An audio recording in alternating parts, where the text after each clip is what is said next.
Good morning, kids. Welcome to your today's English class. This is your English teacher Jyoti ma'am here. So students, आपने पिछले week जो है grammar के topic complete किया है, conjunctions and interjections. So this week we'll be doing a reader chapter, जो कि बहुत ही small and बहुत ही cute chapter है.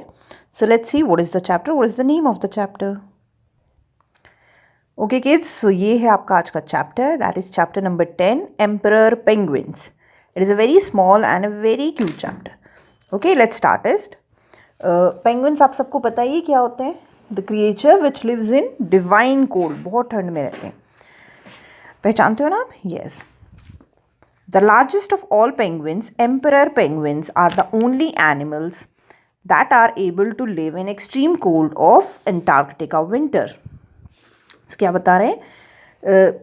एम्परर पेंगुइन्स जो कि सबसे लार्जेस्ट पेंगुइन्स होते हैं, पेंगुइन्स की कैटेगरी में सबसे बड़े वो एनिमल कहाँ रहते हैं? एंटार्कटिका में, विंटर में, बहुत ज़्यादा ठंड में. They spend their summer at the sea. ठंडी में, गर्मी में वो सी में रहते हैं. But before the endless darkness of winter begins they come ashore on the ice and travel many miles. So क्या होता है? विंटर्स ख़त्म होने से पहले, विंटर स्टार्ट होने से पहले वो अशोर आ जाते हैं, मतलब किनारे पे आ जाते हैं और बहुत ज़्यादा माइल्स ट्रैवल करते हैं. किस लिए? क्योंकि अब उनके अंडे देने का वक्त है. They move along by waddling on their feet और at times by lying on their bellies and pushing themselves forward with their flippers. तो वो क्या करते हैं? ये जो इनके पाँव होते हैं ना, वैडलिंग मतलब ऐसे ऐसे धीरे धीरे ऐसे ऐसे करके चलते हैं वो अपने फीट्स पे, और कभी कभी वो अपनी बेलीज पे, अपने पेट पे लेट के भी पुश कर करके ऐसे ऐसे खुद को आगे की तरफ चलते हैं. फॉरवर्ड विद देयर फ्लिपर्स, ये इनकी फ्लिपर्स हैं, ये हैंड्स होते हैं, इनको फ्लिपर्स कहते हैं. इससे वो ऐसे ऐसे पुश करते हैं और अपने पेट के बल पे वो सरक सरक के आगे बढ़ते हैं. The mummy penguin produces one large egg. तो मम्मी क्या करती है? पेंगुइन एक बहुत बड़ा अंडा देती है, एक ही अंडा, which she places on top of her feet. वो अपने पाँव के ऊपर उसको रखती है, so that it won't freeze, ताकि वो आइस में जाके फ्रीज ना हो. उसी वक्त, तुरंत, ऑलमोस्ट एट वंस, मतलब उसी वक्त डैडी पेंगुइन आते हैं, एग को उनसे लेते हैं और अपने पाँव पे उसको शिफ्ट कर देते हैं, क्योंकि मामा के पास ना इतने टाइम से एग पेट में, तो अब पापा उसकी रक्षा करते हैं. There the egg is kept warm by a fold of feathered skin that hangs down from his stomach. अब क्या हो रहा है? अपने पाँव पे रखते हैं और जो उनका पेट है ना वो काफ़ी भारी होता है, वो नीचे तक लटकता है, तो वो पाँव से उनके टच होता है ना, तो उसकी गर्माहट, पाँव और उसके बीच की गर्माहट से वो अंडा वहाँ पे सुरक्षित रहता है. फॉर द नेक्स्ट 2 months, अगले आने वाले 2 महीनों तक, मेल पेंगुइन्स जो होते हैं ना, उसको बहुत क्लोजली अच्छे से उसको दबा के रखते हैं.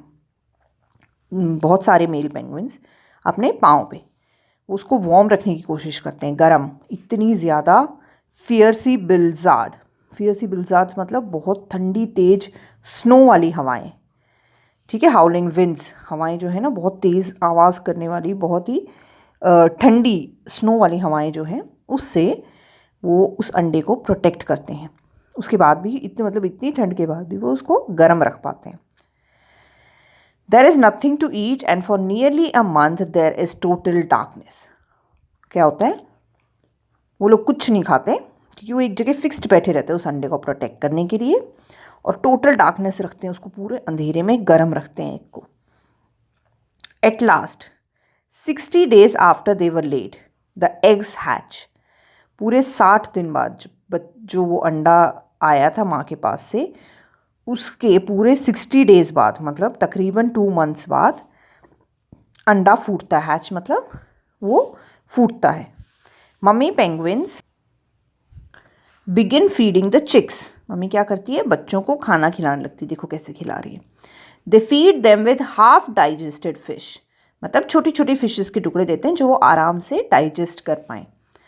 For the remaining weeks of the winter the parents take turns to go fishing and bringing back food the chicks. आने वाले कुछ हफ्तों में जो ठंडी के रह जाते हैं, उसमें पेरेंट्स बारी बारी करके, एक बार एक जाता है, दूसरा बच्चे के पास रुकता है, फिर फादर जाता है तो मदर बच्चे के पास रुकती है. पेरेंट्स टर्न लेते हैं, बारी बारी करके फिशिंग जाते हैं और बच्चों के लिए खाना लाते हैं और उन्हें खिलाते हैं. एट लास्ट, आखिरकार विंटर जो है ख़त्म होता है. And ice begins to break, ये देखो आइस पिघलने लगी है ना। In a long procession of parent and young, मतलब ये जो शांति पूर्वक जो डिसिप्लिन्ड इनका प्रोसीजर है जिसमें बच्चा पालना है इनका तरीका, उसके बाद all the penguins trail down to the sea, penguins क्या करते हैं समुंदर की तरफ बढ़ने लगते क्योंकि अभी ठंडी जा चुकी है और पानी पिघल गया है। Where they spend the short summer swimming and feeding, Antarctica है तो समर बहुत छोटा होगा है ना, ज़्यादातर वहाँ ठंडी रहती है, तो फिर वो उस समर को एंजॉय करते हैं कैसे, स्विमिंग करके और पानी में खुद ही खाना खा के, राइट। तो ये होता है प्रोसीजर पेंगुइन्स का, जिसमें पेंगुइन बड़ा अंडा देते हैं, बच्चे को विंटर में ही हैच करवाते हैं, अंडे में से बाहर निकलता है और फिर थोड़ा सा बड़ा होता है तब तक समर आ जाता है और फिर वो पानी में एंजॉय करता है, यही प्रोसीजर होता है।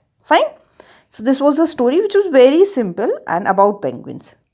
सो kids, your today's homework is, पहले आप रीडिंग प्रैक्टिस करोगे, सेकेंड आप स्केच ड्रॉ करोगे, whether you want to draw this sketch और जो आप सेकेंड पेंगुइन था उसका, जिसका भी आपको ईजी और कंफर्टेबल हो। Fine, you have to color the sketch and send it to homework receiving group. Okay, thank you kids, have a great day.